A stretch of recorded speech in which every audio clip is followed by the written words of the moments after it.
Yesterday, a very important and very interesting meeting took place in the Kremlin between President Putin and Russia's Defense Minister Sergei Shoigu. And by the way, after that meeting, Shoigu went on and gave some very interesting interviews to the Russian media. And I'm going to devote a significant part of this program to discussing this meeting between Shoigu and Putin and what each of these two men has said, both in that meeting and in Shoigu's subsequent interviews. But before I do that, I'm going to do a quick run around of the current situation on the battlefronts in Ukraine, because after a sort of quiet period following the fall of Avdiivka, things have started to happen again, and they're starting to happen once more with gathering speed. And the first thing to say is that around Avdiivka, there are now reports that the Ukrainians are starting to pull their forces back from Stepovoye. The two villages of Stepovoye and Berdichi, so intensively defended by the Ukrainians throughout the Battle of Avdiivka. It's clear to me that this was a misunderstanding by the Ukrainians of the overall Russian plan for the capture of Avdiivka. They committed troops and equipment to trying to hold the Russians back in this area. And of course, the result was that those troops and those machines weren't used in the defense of Avdiivka itself. Anyway, it looks as if the Ukrainians, understanding that with the loss of Avdiivka, the defense of these two villages has lost its point, and that the villages anyway will very soon become undefendable as the Russians gradually roll up all the territory to the west of Avdiivka. Anyway, they seem to be making a decision to retreat from them. In Lastochkino, a little further to the south, the Ukrainians, apparently the 3rd Assault Brigade, or at least the remnants of it, continue to maintain a presence. And it seems that the Russians may have entered the village a couple of days ago, but they pulled back from it, realizing that the Ukrainians were prepared to defend themselves there. And for the moment, it looks like there is something of a face-off. The Ukrainians control most of the village. Part of it is in the grey zone, and the Russians are in the fields in force just to the east. They haven't yet made a sustained attempt to capture this village. Now, I think actually this makes a kind of sense, because Lastochkino, the Russians initially sought to capture on the run in order to complete the entrapment of Ukrainian troops in Avdiivka. But with Avdiivka having collapsed, there really isn't much sense in the Russians rushing to capture Lastochkino. Dima at the Military Summary Channel a couple of days ago explained the point here, and I think he's absolutely right. But for the Ukrainians, it probably is worth their while keeping control of Lastochkino for the moment, because doubtless they are trying to withdraw and regroup their forces in the villages to the west of Avdiivka. Likely they're intending to retreat from them. And the Ukrainians want, therefore, to control Lastochkino until that withdrawal happens. And they need to carry out that withdrawal before the Russians fully consolidate control of Avdiivka and are able to resume their offensive westward at some point over the next few days, as it now seems, consequent upon that meeting between Putin and Shoigu that they are intending to do. Now, to say it very simply, it seems that all of these villages to the west of Avdiivka are now effectively undefendable. The Russians control all the high ground. These villages are in lower ground. The Russians have clear superiority of forces in Avdiivka, armoured forces and infantry and artillery and all of that. So if the Ukrainians made the mistake of trying to defend indefinitely places like Stepovoye, Berdichi, Stepnoye, Lastochkino itself, they would be quickly overrun and would suffer huge losses to no purpose. But on the other hand, they don't want to abandon a place like Lastochkino to the Russians, which might interfere with their withdrawal plans. And for that reason, as I said, it seems to me that it makes some sense for them to hold on to it. Now, again, I say all of this with a caveat. I'm not a military person. It's perhaps myself going beyond my, the areas which I can claim any expertise in. But, we're all entitled to our opinions, and that is mine. So that's the situation, at least in the Avdiivka area for the moment. I'm going to return to it in more detail, obviously, when I discuss shortly the meeting between Shoigu and Putin. But elsewhere on the battlefronts, the Russians now are clearly on the move.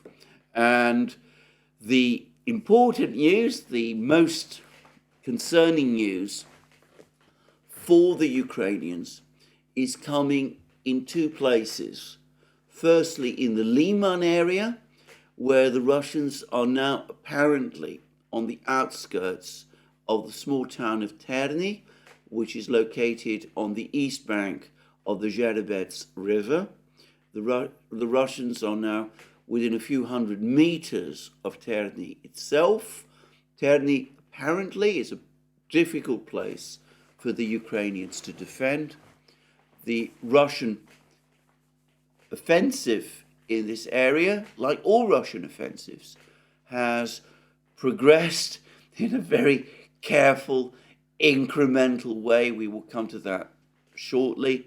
But the point is that they've now battled their way to the outskirts of Terny. It's, I think, generally acknowledged that Terny itself is undefendable. If Terny is captured, all of the other villages, small towns and villages on the Zherebets River, east of the town of Liman, become undefendable as well. And then the Zherebets River, the east bank of the Zherebets River, falls completely under Russian control. Now that has implications with the situation further south. It means, for example, that Ukraine's defense of the big village or small town of Belogorovka in northern Lugansk region will become, also it seems to me, more difficult. It might make it easier also for the Russians to push on towards Siversk, this place which they never captured in the summer of 2022, which it was perhaps logical for them to capture at that time. They made advances, as we know, in the south of Siversk. This capture of Ukrainian positions around the Zherebets River would strengthen the ability of the Russians to attack Siversk from other directions, including, also it seems to me, from the north. Be aware, though, that I'm not the best person to read maps. And lastly, if the Russians choose to, which they may very well do, they can cross the Zherebets River. not apparently a big river, not a particularly difficult obstacle for the Russians to cross, and they could push on and advance further towards Liman, small town of around 10,000 people. The Russians captured it in May 2022. They then lost it to the Ukrainians during the Kharkiv offensive. It was in fact the high tide point of Ukraine's Kharkiv offensive in autumn 2022, when the Russians, after holding the Ukrainians back in Liman for several weeks, decided to withdraw from the town, and the Ukrainians were able to capture it. It is by general acknowledgement the delay in the time that it took the Ukrainians to capture Liman was sufficient to enable the Russians to build their major fortified positions in the Liman area, or at least east of the Zherebets River. And this was what ultimately negated the major impact of the Kharkiv offensive that Ukraine launched and made it, in the end, the ephemeral enterprise that it has turned out to be. But anyway, we will see what the Russians do, but the advance towards the Zherebets River clearly is consequential.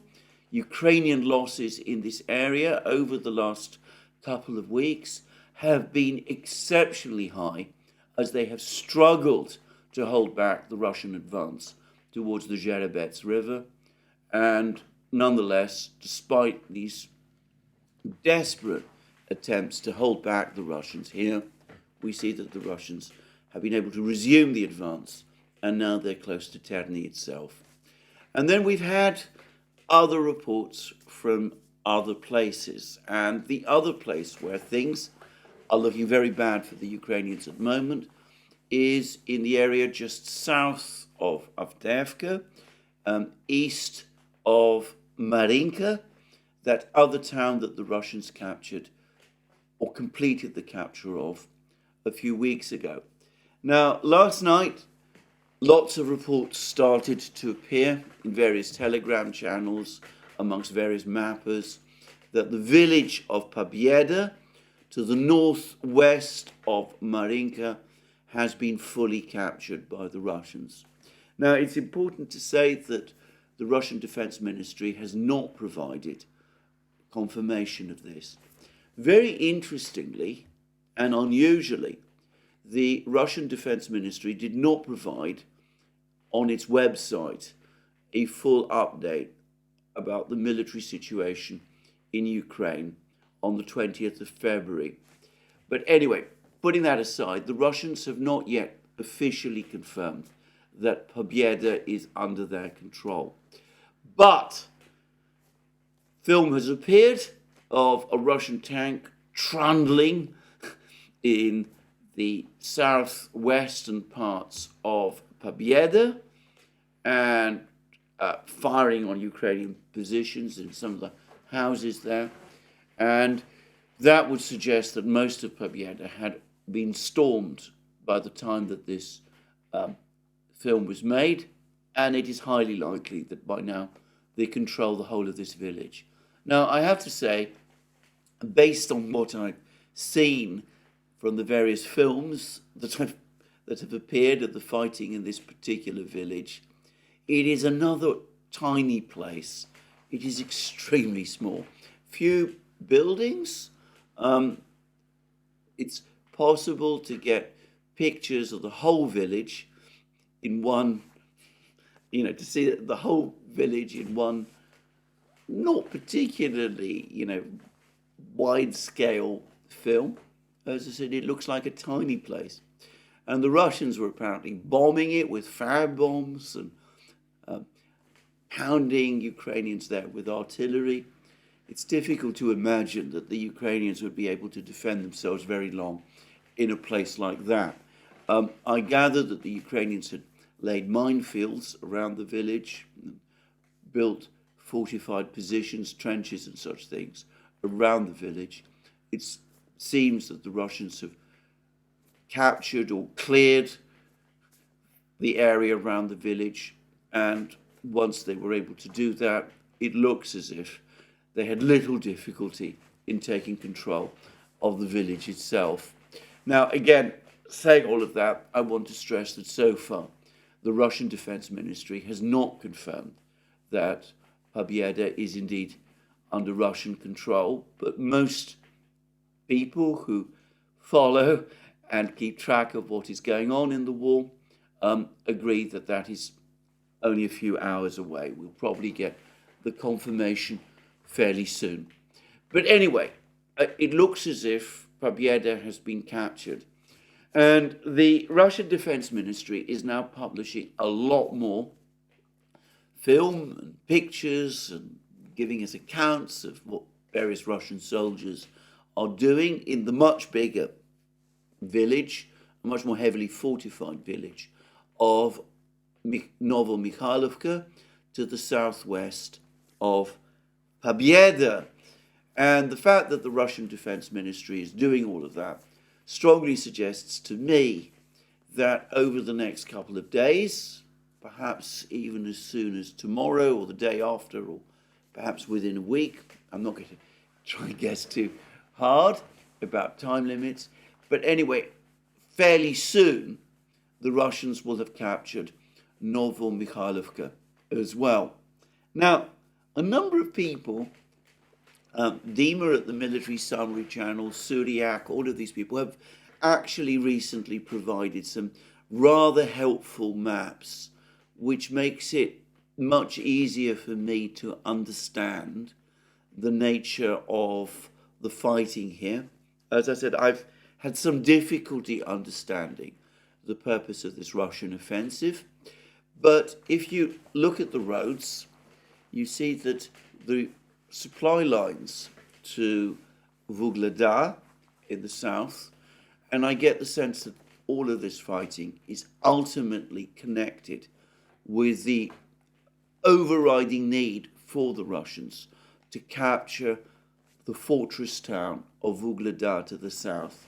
Anyway, if you look at where the roads from and to Vuhledar are located, many of these interconnect with a small town called Konstantinovka, which is, interestingly, somewhere to the west of Novomikhailovka and south of Pobeda. There is, it must be said, a small village, which from what I can read is called Paraskovievke, between Konstantinovka and Novomikhailovka, but from the maps, it appears to be another one, a relatively small place. Anyway, it seems to me as if the Russians are working towards ultimately capturing this town of Konstantinovka. And of course, the Russians are also pushing from Marinka through Georgievka, steadily, incrementally, one step at a time as they do, towards the town of Kurakhovo. And basically, once Kurakhovo and Konstantinovka are captured, most of the main roads to Vuhledar, the supply roads to Vuhledar, will have been cut. And there will still be roads under Ukrainian control leading to Vuhledar. The garrison will not have been entirely isolated there. Importantly, there will still be lines of retreat. But it becomes clear, once these roads are cut, that the situation of the Ukrainians in Vuhledar is going to start to become extremely precarious. Not only will the Russians be astride some of the main supply roads, but importantly, they will be north and south of Vuhledar, north, south and east of Vuhledar. Vuhledar will in effect have been taken into a semicircle.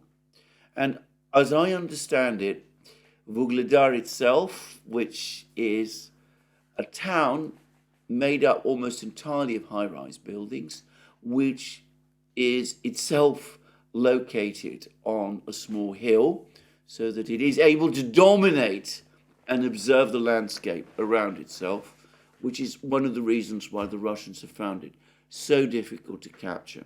But anyway, Vuhledar will at that point start to look extremely vulnerable indeed. Probably once these places, Paraskovievka, Novomikhailovka, Konstantinovka, perhaps Kurakhov itself, that looks like a bigger place, have been captured. At some point in the spring or summer, the Russians will then make a concerted move to finally capture Vuhledar.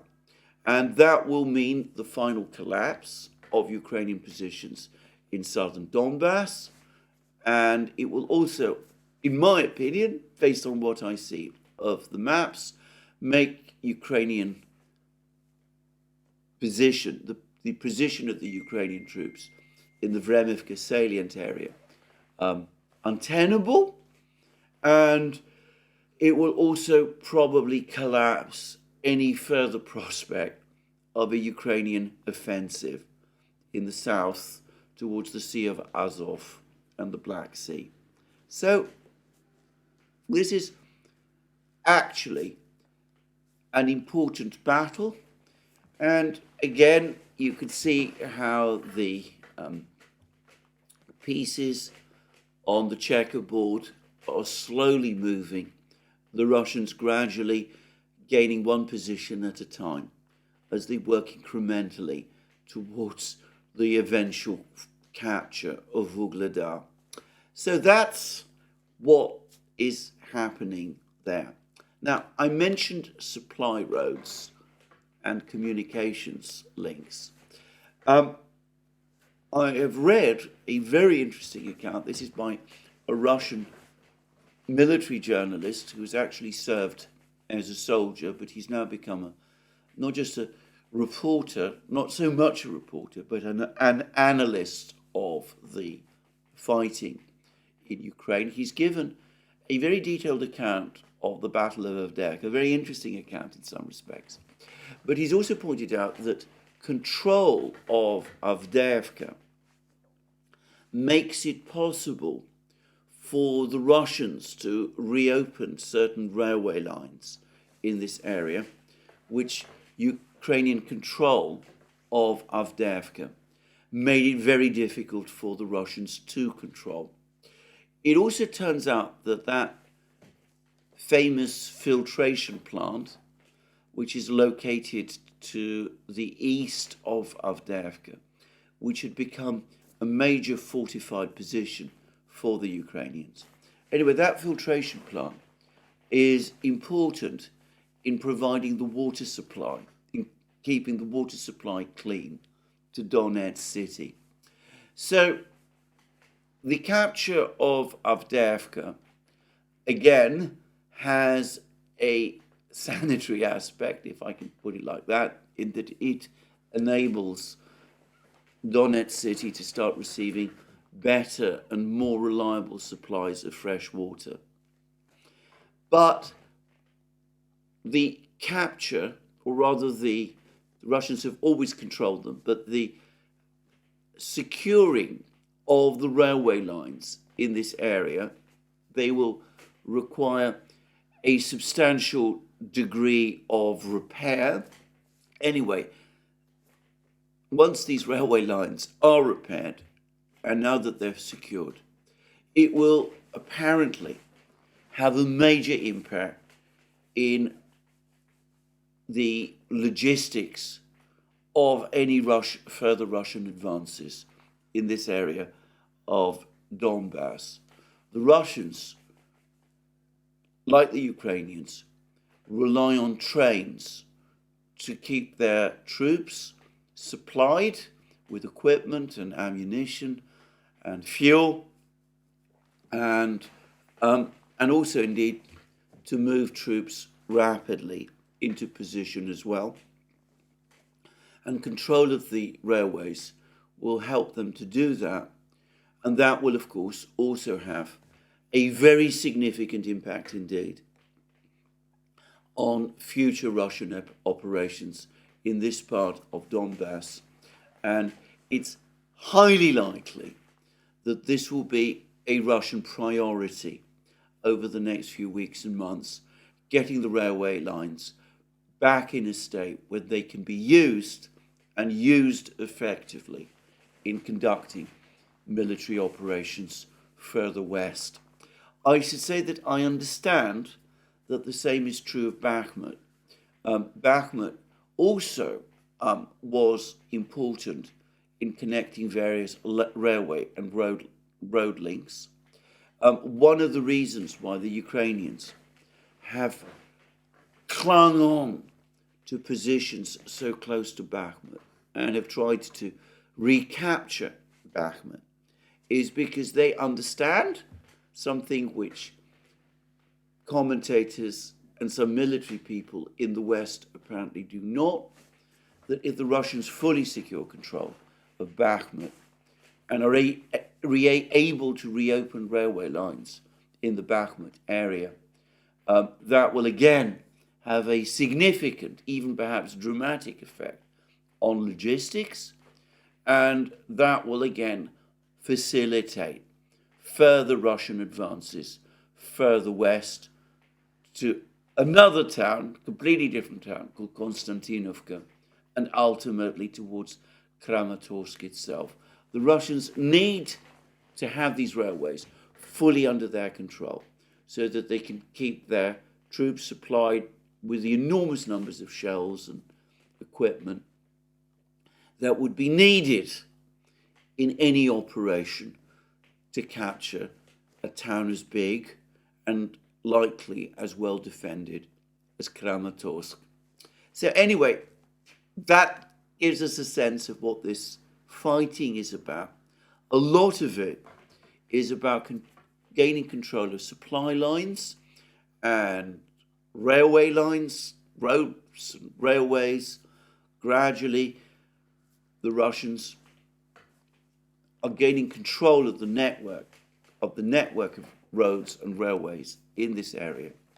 And if they're able to do that at some point over the next few months, that will probably make it much easier for them to mount the big offensive in Donbass towards the Dnieper River that many people have been discussing and predicting. Anyway, just wanted to say all of those things. Now, there has been one further piece of news, and in some ways it is very consequential. I will discuss it in more detail now that I'm about to get to Putin and Shoigu. But we received yesterday final confirmation that the Russians have gained full control over Ukraine's Krynky bridgehead east of the Dnieper River in Kherson region. There are Russian soldiers now all over Krynky. The Russians have raised flags in every part of Krynky. There's abundant photos and pictures of this. The Russian Defense Ministry has confirmed it, as we'll see. Shoigu has confirmed it to Putin, or actually, more properly, Putin confirmed it to Shoigu, as we will see in a moment. But the entire Krynky operation, the attempt to launch an offensive towards Crimea across the Dnieper River, has collapsed in disastrous failure. And, well, all sorts of people predicted that it would. Putin predicted that it would, for one thing. I remember him discussing it long before the Krynky bridgehead had ever appeared. Lieutenant Colonel Daniel Davis, who we were privileged to interview yesterday on the Duran, he predicted it as well. And of course, so did Brian Beletic. He made the point that the idea of a Ukrainian advance towards Crimea across the Dnieper made absolutely no sense. It involved the Ukrainians attacking massive layered lines of Russian fortifications with a huge river, the Dnieper, at the same time, lying across their supply lines. It was a completely illogical, irrational thing to do. Anyway, having said all of that, I'm now going to actually discuss what Putin and Shoigu said to each other. Before I do, there is one very last point, however, I do want to make, which is that, again, lots of commentators and reporters have been going around saying that at some point over the last 2 days, Putin himself allegedly claimed that provided things continue at the rate that they are currently doing, the special military operation will have concluded by September of this year. Now, I'm not saying that Putin didn't say that, though, again, I would find it surprising if he did. But I have not been able to find any actual Russian report which confirms that he said it. I don't know where this story comes from. I haven't been able to find a single report by any Russian official that has made that claim. Perhaps someone has made it and it's been attributed to Putin. Perhaps Putin himself said it. He's had all kinds of meetings recently. He met with officials. It was a virtual meeting discussing a program of school renovation. He's had another meeting in which he's discussed, I gather, AI things. I mean, he's had a meeting with his agriculture minister. He spoke to the governor of Sevastopol. Perhaps somewhere in one of these meetings, buried somewhere, I've missed it, he made this claim. If anybody can help me with this, I would be very, very interested. But for the record, up to this time, I have not yet been able to find proof that that is what he actually said. Anyway, with that, let me go round now and discuss what he said, what actually passed between Putin and Shoigu yesterday in the Kremlin. And this meeting took place late in the afternoon, Moscow time. It was a one-to-one meeting. The Kremlin has provided us with some pictures of the two men meeting in Putin's office. And it was a very interesting discussion. And it looks as if Shoigu came. Of course, we haven't been provided by the Kremlin with a full account of this meeting. I'm sure Shoigu and Putin discussed many things that the Kremlin has not publicized, but they have publicized. What they have publicized is very interesting indeed.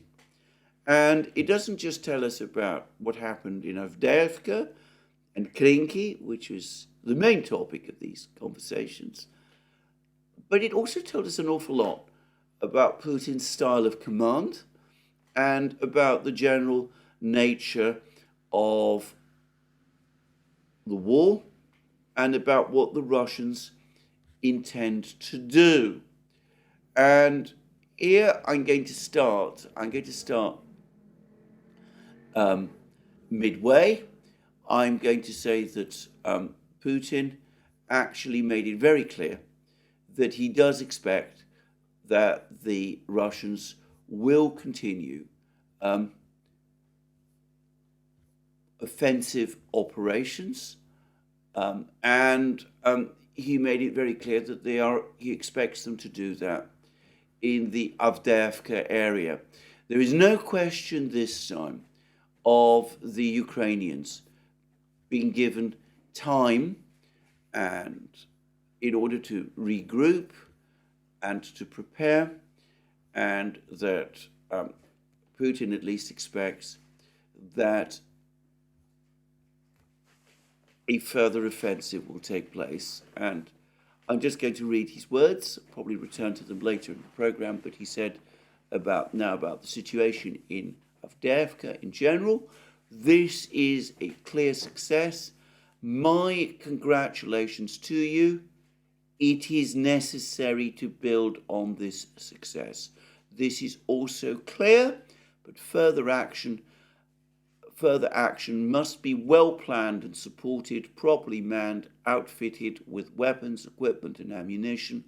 We will discuss this separately, and that's the part of the discussion that, as I said, we've not been provided details of. In fact, you and I talk about this every day. It seems to go without saying, but nonetheless, I would like to draw your attention to it. So the key words are, it is necessary to build on this success. And there must be further action, though Putin is again careful to say it must be well planned and supported. There is some hint here, perhaps, of the embarrassment that some people within the Russian military system may feel about some of the events that took place in February, March 2022, when the Russians launched huge advances across Ukraine. In some places, they were advancing at a rate of 100 kilometers a day, apparently. They were driving full speed along the main roads. The result is that a lot of the Russian forces found themselves in deeply embarrassing and costly situations when the Ukrainians counterattacked them. And my own view is that all that happened because the Russians at that time were acting on a political imperative, trying to force the Ukrainians into negotiations, and were intentionally cutting corners as they sought to advance deep into Ukraine as fast as possible, perhaps also hoping that in the face of such a rapid advance, Ukrainian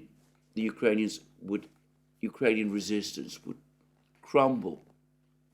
But anyway, by universal consensus, a lot of Russian units got themselves into trouble, moving so fast at that time. And here we see Putin perhaps rather burnt by some of the events that took place then, insisting that in future any advances must be well planned and supported, properly manned, outfitted with weapons, equipment, and ammunition. Anyway, none of that, however, detracts from the key point that it is necessary to build on this success. And he's talking about further action. So it looks like the Russians will consolidate, regroup, and then advance. And obviously there'll need to be re-equipment and consolidation, but we can expect a further advance very soon. It will not be like what happened in Mariupol and in Bakhmut, where after capturing the town, the Russians stopped, and that gave the Ukrainians time to regroup, and in the case of Bakhmut, to counterattack. This time, the Russians plan further advances. But let's go back to the start of what Putin said. And let's begin with his opening words. He says, Mr. Shoigu, all of us, you, me, and the Chief of the General Staff, Valery Gerasimov, left these rooms early in the morning at 4 a.m. on February the 17th. These rooms, of course, being Putin's office in the Kremlin. As a historical aside, it was also Stalin's office. And of course, it was in this same office that Stalin also met his top military commanders on several occasions during the Second World War. Just saying. You reported then that the situation in the Avdiivka direction was developing fast. You even said in a sweeping way that we should see what would happen in the next few hours. You limited yourself to this statement, and this was probably right. You reported with caution. Well, note that Gerasimov also attended that meeting. So Putin has contacts with the overall military commander, the military chief, who is Gerasimov himself. Shoigu perhaps gave some of the reports, but Putin has direct contacts with Gerasimov.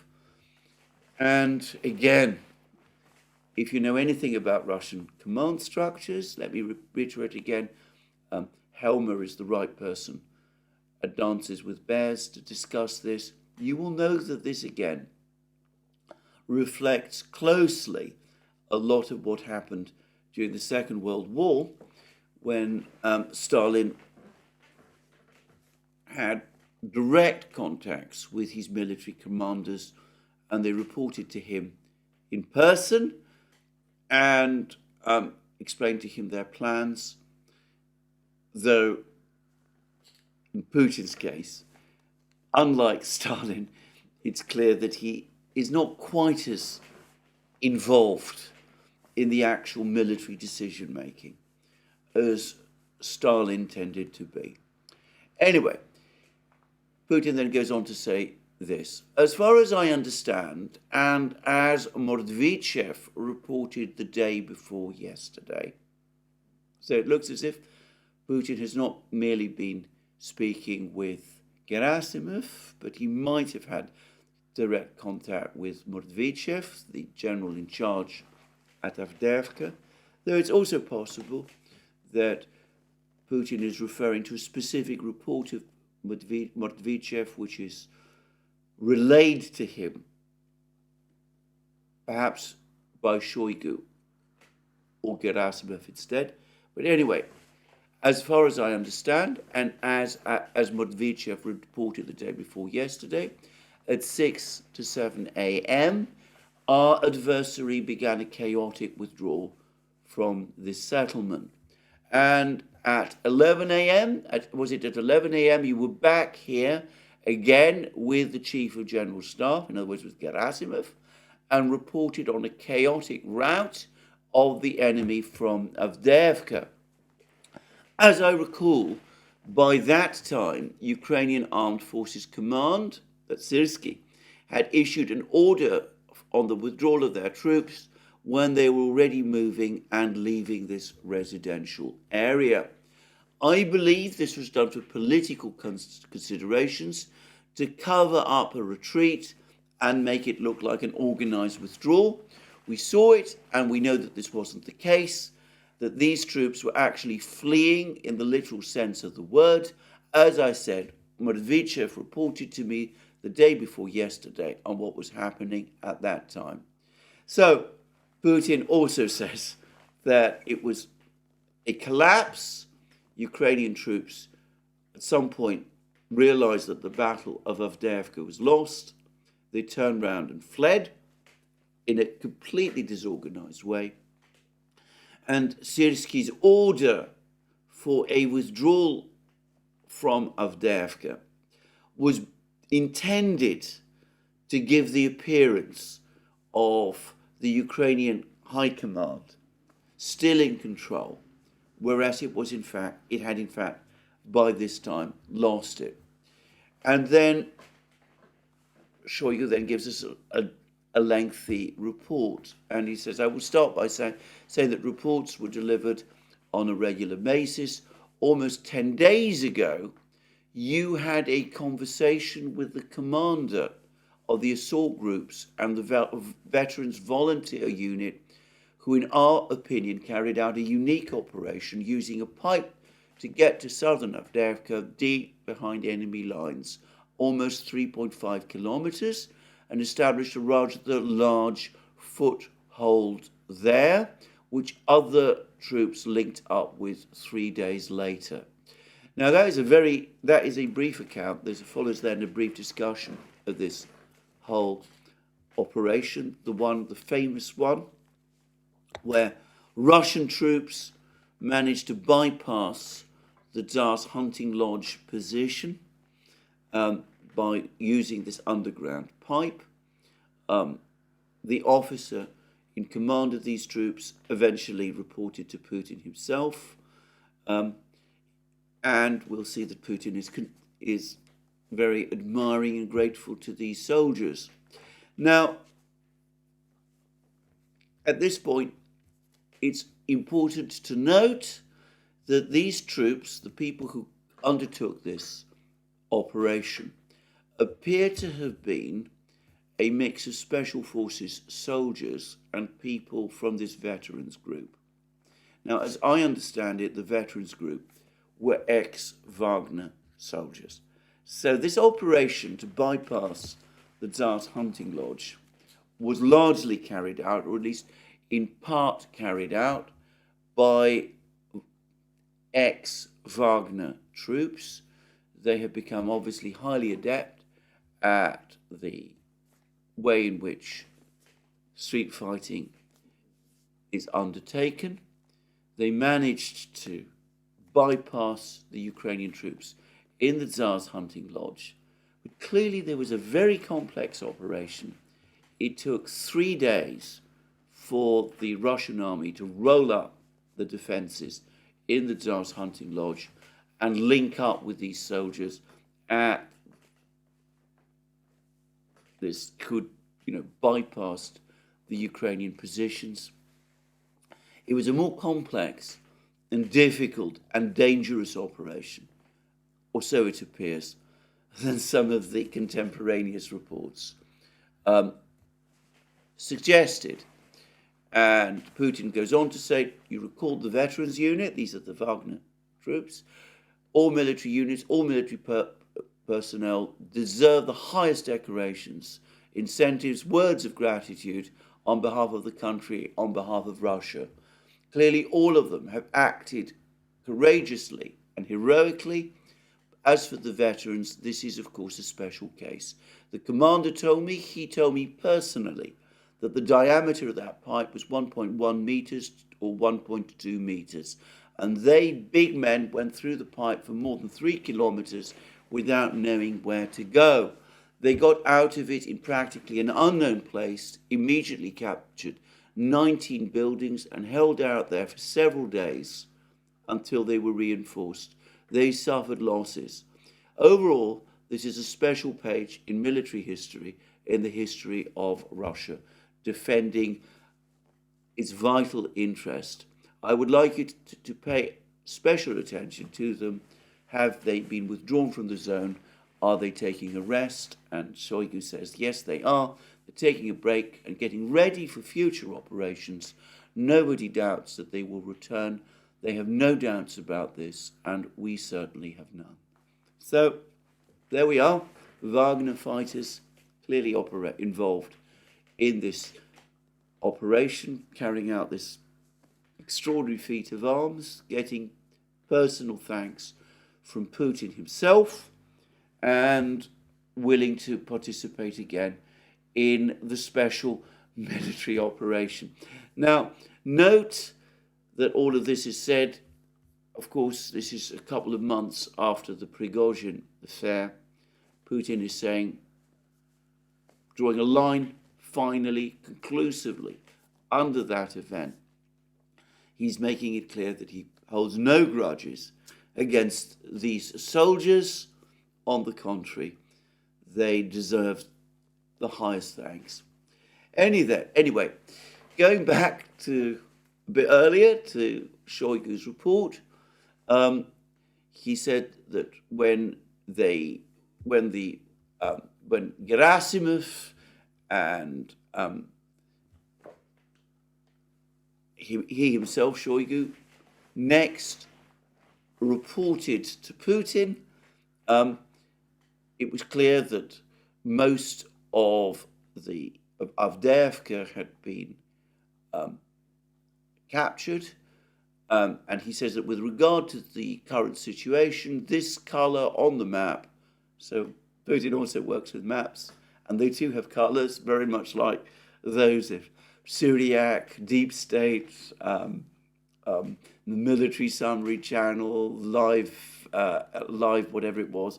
All of these mappers, they all produce their maps. So unsurprisingly, does the General Staff of the Russian military.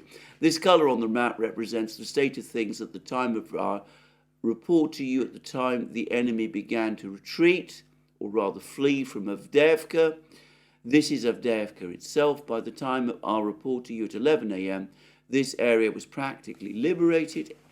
Further on, active movements by all our forces and the aerospace forces, as the Air Force, started, or rather continued. At the time of our report to you at 11 a.m., the Avdiivka coke and chemical plant had not been liberated. It is now liberated, and we are headed west towards this settlement. Notice we're not given the name of this settlement. Moving from the south and the southwest. So this is not Lastochkino. It's another settlement. And it'll be very interesting to know which one. Just saying. The troops are still operating along the front line. The effort is ongoing, and the mission assignments are being carried out. I'm going to guess it's probably Stepnoye, but, I don't know which one. This is a piece of information which, so far as I know, none of the Russian reporters, none of the other people who comment about the war, the Telegram channels, Slavyangrad, military summary channel, War Gonzo, none of them so far are talking about. There is another Russian advance from the south and southwest northward to some other settlement behind Ukrainian lines. It's unlikely to be Lastochkino, because to the best of my knowledge, all Russian advances towards Lastochkino are from the east. So we've been provided with some information, but only some, because Shoigu is very careful not to tell us which settlement this is.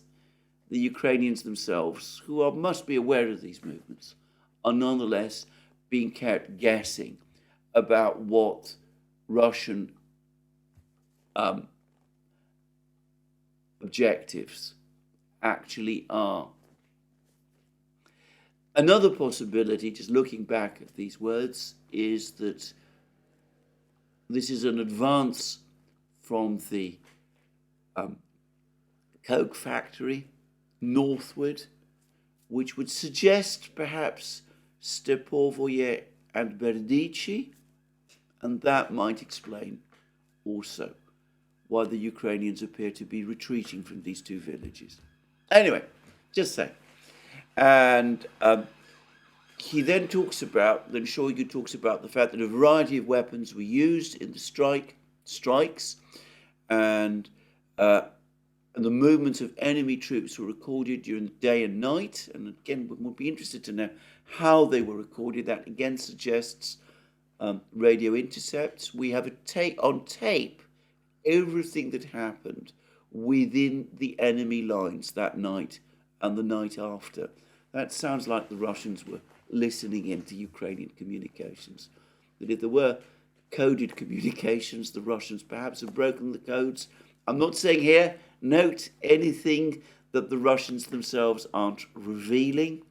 But anyway, it looks as if the Russians were listening in to these very panicked messages that the Ukrainians were exchanging with each other. And then he says the only reason we did this was to know, but it probably wasn't the only reason, to know first the location of targets, to avoid hitting empty areas, to deal specific, precise strikes.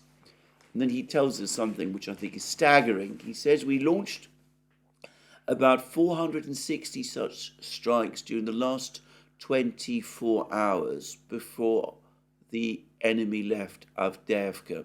These were really high precision strikes, speaking in terms of tons and kilograms. About 200 tons hit the targets daily. So 460 FAB precision guided bombs daily. The total amount of explosive charge, 200 tons a day, raining down on Ukrainian heads. And he says, in other respects, the troops remain active. We reported to you that we used that same pipeline again and came out here. So again, apparently the pipeline was used. Apparently more than one pipe was used. It seems that the Russians discovered or knew about an entire pipeline complex. Our troops, so we had our troops here and the enemy was there. All of that area is now surrounded. So there are still, as of yesterday, Ukrainian troops in Avdiivka, and they are still there, but they're surrounded, and it is a done deal. So it looks as if there are still some Ukrainian troops, or at least there were as at the time yesterday, late yesterday afternoon, when Shoigu was reporting to Putin, still some Ukrainian troops holding out, cut off and isolated in Avdiivka itself, but as Shoigu says, it is a done deal. He then says that, Shoigu then says that lots of firearms and other equipment were captured, anti-tank missiles, man pads, all of that is being collected. A sweeping demining operation is underway. A lot has been left behind. They retreated in a hasty and chaotic manner. There are no sites that have been mined on purpose.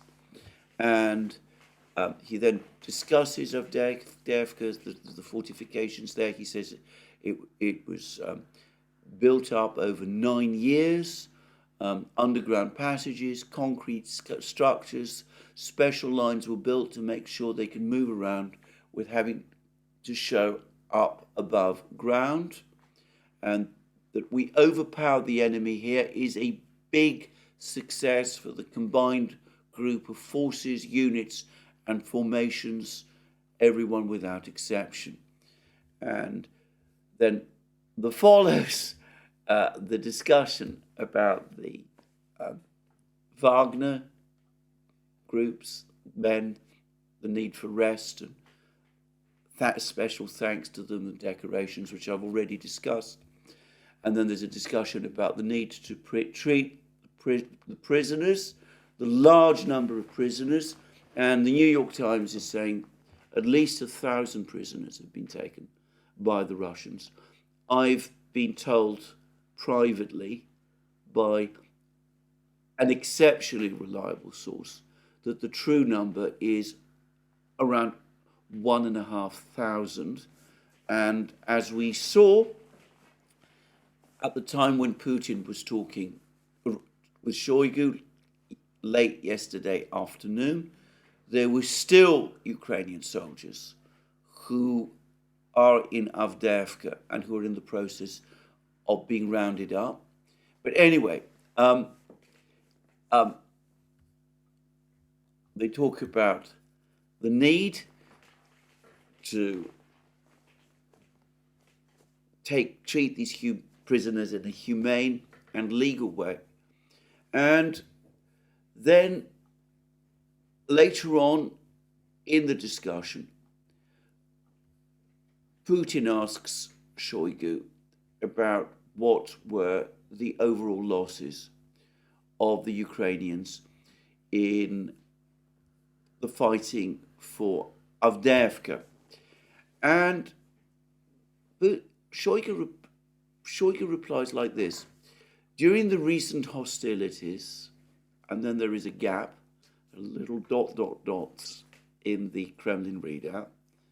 So it's likely Shoigu said more. Of course, this is also a televised thing, but it looks as if perhaps there've been some editing, or perhaps Shoigu paused because he doesn't yet want to disclose the whole picture of total Ukrainian losses in the Avdiivka fighting.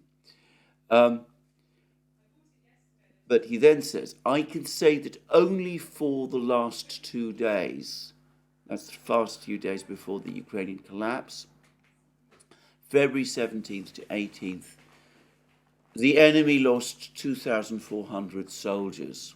This information comes from their own data rather than our statistics. So again, it's all obtained from radio intercepts. Naturally, we take into account everything, including personnel abandoned and not evacuated by them. These casualties are quite substantial, including what we reported to you on February 16th. Before that, they redeployed, and then there's a brief discussion about the troops that were sent by the Ukrainians into the coke factory, underground in the coke factory. And we're told that there were two battalions, and Shoigu said these people are sworn nationalists. In other words, they're Azov fighters, 2 battalions of Azov troops sent underground in the coke factory. And we believed we would probably act in the same way there as we had done at Azovstal in Mariupol.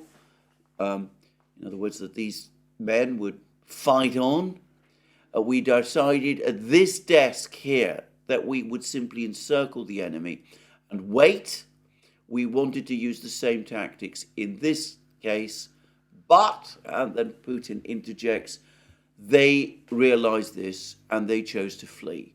And Shoigu says, yes, they chose to flee. So this time, the Azov fighters who went underground beneath the coke factory, perhaps 1,000 of them, either chose to flee without orders, and that's again the implication of what Putin and Shoigu say, or they were ordered to withdraw. So, a chaotic breakdown, a very complex battle, all sorts of things that we already know. But note that the fighting in Avdiivka does not seem to be as of the time yesterday when Shoigu and Putin were meeting. It seems that it was not fully over. There was still, as of that time, and perhaps still are, Ukrainian troops in Avdiivka itself, still resisting, and the Russians are nonetheless conducting operations, actual offensive operations, somewhere in the Avdiivka area, either where we know that they're moving from the south and southwest. We don't know where. It could be Stepnoye, which is a village to the west of Avdiivka, I believe to the rear of Lastochkino, or it could be northwards towards Stepovoye and Berdichi. We will no doubt find out all of this eventually at some point. So, very interesting discussion, and it gives us a clue about the way in which Putin interacts with the various military commanders. He meets with Shoigu, he also meets with Gerasimov, he has contacts with generals like Mordvichev himself, and he also has contacts sometimes with specific commanders of specific units, like apparently he spoke to the commander of the Wagner troops who carried out this operation with the pipe, and he in that way has a personal contact with these officers.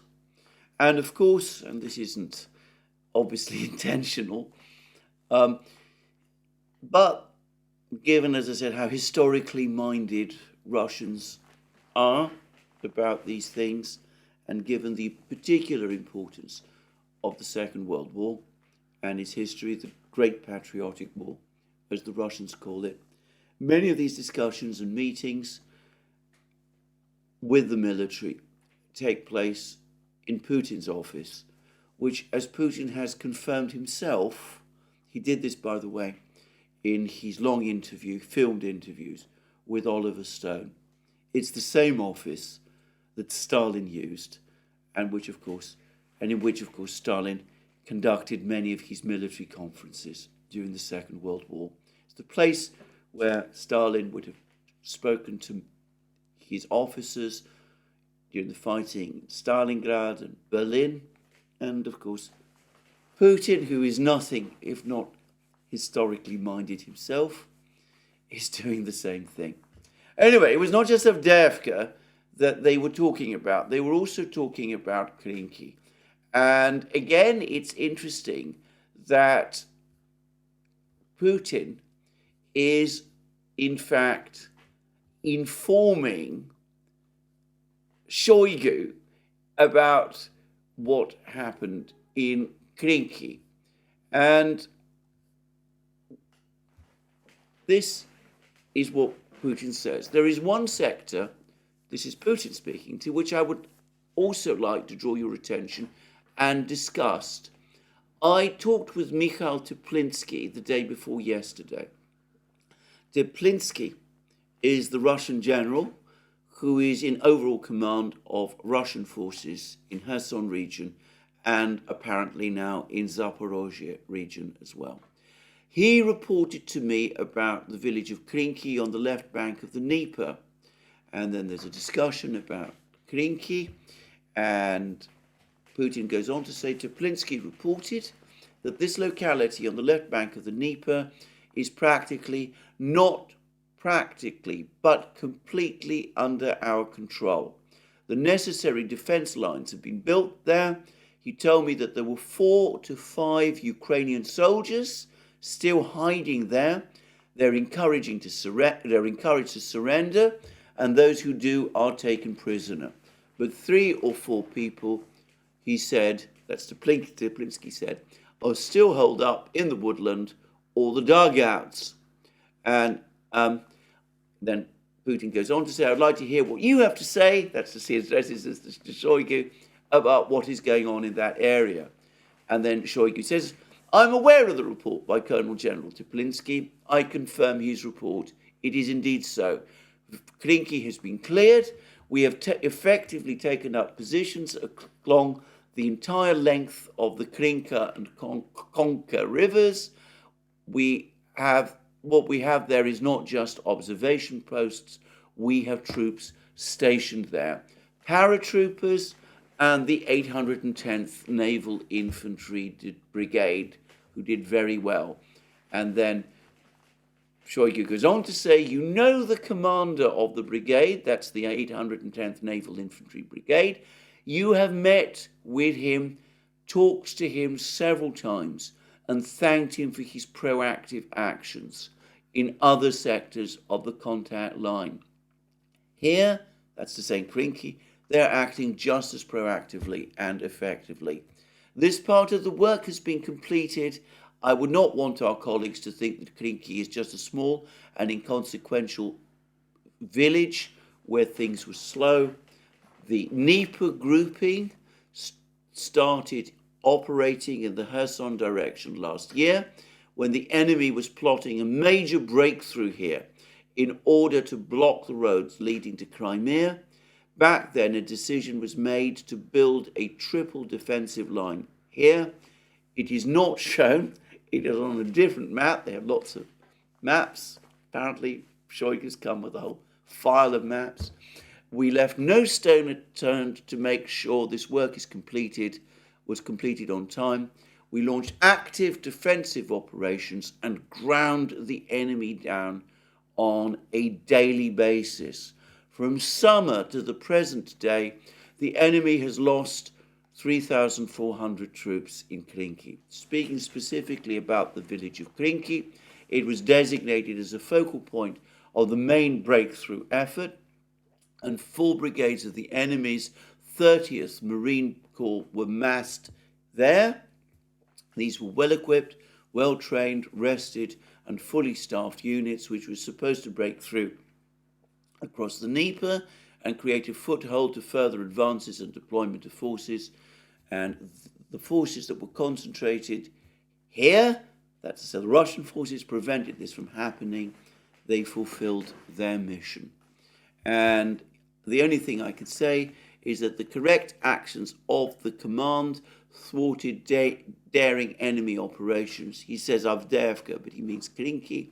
It was consistent daily work that allowed us to hold and prevent the enemy from expanding the foothold.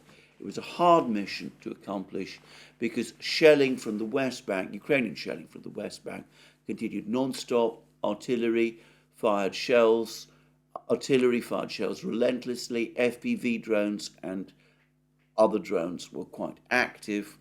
And I believe it was the first time that munitions, food and medicine were not only delivered by boats, but also by large octocopters with large carrying capacity, which some call Baba Yaga drones. And he says that as for individuals who have been left behind, that's to say Ukrainians, they were offered to surrender, of course. As per your instructions 2 weeks ago, we stationed all kinds of loudspeakers there, which move along the shore and make announcements all the time. We understand that text messages are not a simple method, but we've also been using them along with leaflets. We continue working even if we see and understand that there are very few people left there. And then he says that the 45th Special Purpose Brigade of the Airborne Forces and other special operations troops and other special forces troops have been deployed there and are doing their job. And then he makes an interesting admission. He says, if somebody signals readiness to surrender, all necessary measures are taken to provide medical assistance if needed, but there have not been many such instances. So these highly motivated Ukrainian Marine troops who went to Krynky and who suffered hellish conditions there, very few of them have surrendered, apparently, at any point in the fighting, which is interesting and important to say. And when Shoigu says that the Ukrainians have suffered 3,400 men lost in Krynky, well, that perhaps gives us a further sense of the scale of the losses in Krynky. This was an extraordinarily bloody battle. Most of those men, the overwhelming majority, were killed or wounded. There were very few prisoners. And then Putin goes on to say, the enemy, this is again, they're talking about Krynky, is doing absolutely reckless things in terms of military strategy. It was a kind of trap into which they kept moving. Of course, many people have said that. Judging by the current developments, they make such reckless actions again, which is why I ask you to keep this in mind and to bring this information to commanders on the ground. And Shoigu replies, yes, it is a path to a dead end. In other words, the Ukrainians take these reckless steps repeatedly. They do things like the Krynky operation, which make no military sense in the end, or make very little military sense. They're prepared to throw away lives of large numbers of men in order to achieve what might be called media effects. And they do that, as Putin says. Putin went on to say further on in this discussion, for political reasons. And Shoigu goes on to say, for example, that there's another Ramstein conference coming up. There's still the issue of the Pentagon's allocations as to Ukraine. At the end of last year, when they launched very active operations here in the Kherson area, we could see from intercepted radio communications and other information that they needed to demonstrate at least some achievements, and Putin cuts into their sponsors, that means to their Western sponsors.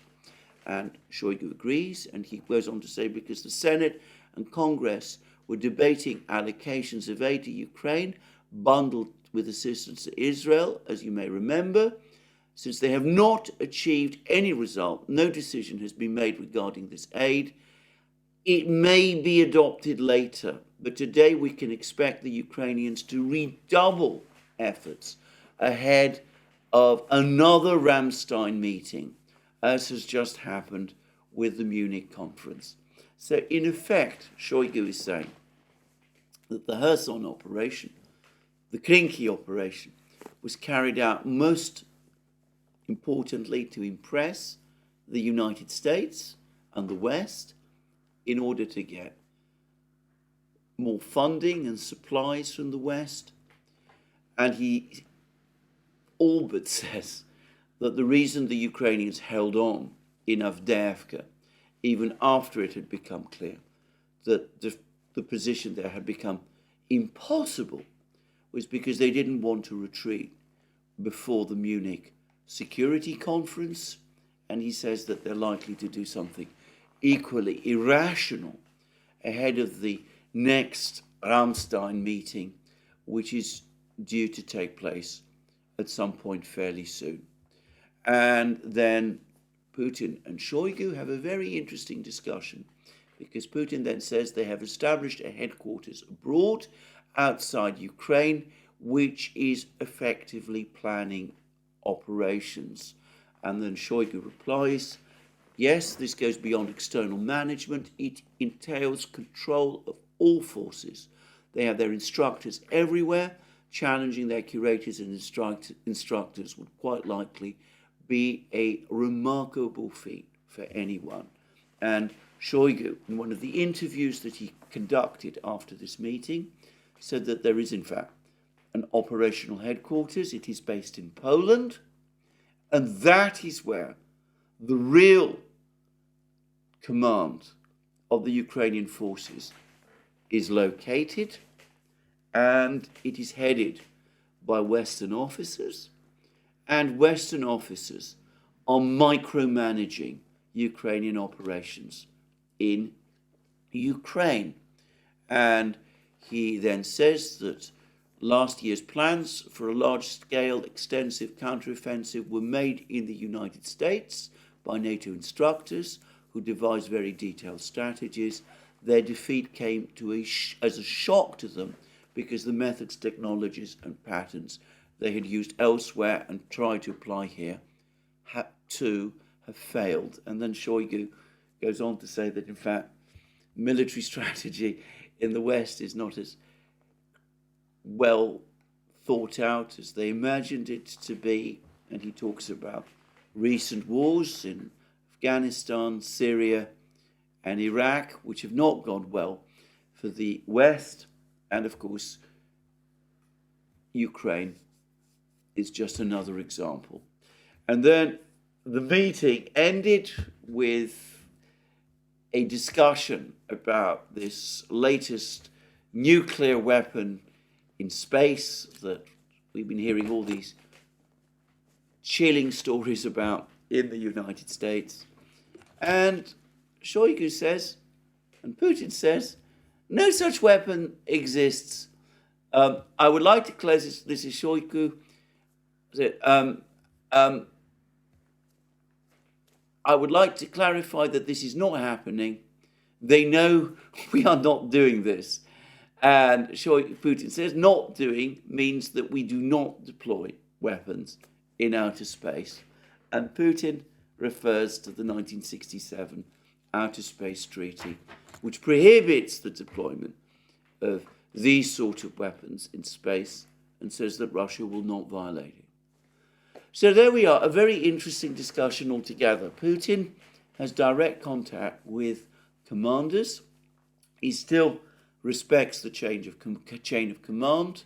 He is able, he normally communicates with Shoigu and Gerasimov, but he is prepared to talk directly, and does talk directly, to people like Mordvichev and Teplinsky, the actual front commanders, the people who are in charge of the battle.